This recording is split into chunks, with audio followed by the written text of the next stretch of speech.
ယုံကြည်မှုအားကောင်းပြီးတော့အသိဉာဏ်မပါရင်တလွဲတွေလျှောက်ပြီးတော့လုပ်တာအယုံလွယ်သွားတော့တရားတရားအားကောင်းပြီးတော့ပညာမပါရင်တလွဲတွေလျှောက်ပြီးတော့ကိုးကွယ်တတ်တယ်မင်းဝင်ဆရာတော်ဘုရားကြီးကတတ္တာလုံကဲပညာနဲ့တလွဲယုံတတ်တယ်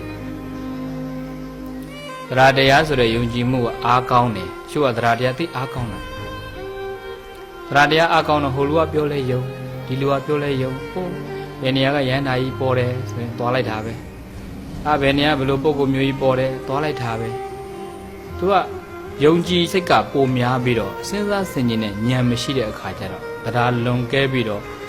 ပညာနဲ့တော့တလွဲတွေလိုက်ခိုးပဲရောက်တချို့အိမ်တွေမှာဆိုရင်လည်းကိုယ်ွယ်ရာနဲ့ပတ်သက်ဗုဒ္ဓဘာသာအိမ်တွေမှာဖယားကအောက်မြောက်ကအထက်ဆိုသလိုဘုရားရှင်မှာကတော့ဘာမှမရှိနတ်ရှင်မှာရောက်ပွဲတွေနဲ့ပန်းတွေနဲ့ဝေးဝေးဆာဆာကိုယ်ွယ်ရာတွေကများလိုက်တာ39မိနစ်အတွင်း39မိနစ်အပြင်39မိနစ်အစုံကိုယ်ွယ်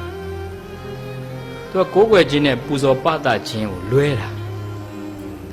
ဘုရားဘာသာဝင်တဲ့ကိုယ်ွယ်ရာကယတနာ3ပါးကလွဲပြီးကိုယ်ွယ်ရာမရှိဘူးဘုရားကိုယ်ွယ်ရမယ်တရားကိုကိုယ်ွယ်တယ်တန်ခါကိုယ်ွယ်တယ်ဘုဒ္ဓမေတ္တရနဲ့အညာဏတ္ထိဓမ္မောမေတ္တရနဲ့အညာဏတ္ထိသံဃောမေတ္တရနဲ့အညာဏတ္ထိဘုရားမှတပါးကိုယ်ွယ်ရာမရှိတရားမှတပါးကိုယ်ွယ်ရာမရှိသံဃာမှတပါးကိုယ်ွယ်ရာမရှိဘုရားဘာသာဝင်များရဲ့ကိုယ်ွယ်ရာသည်ယတနာ3ပါး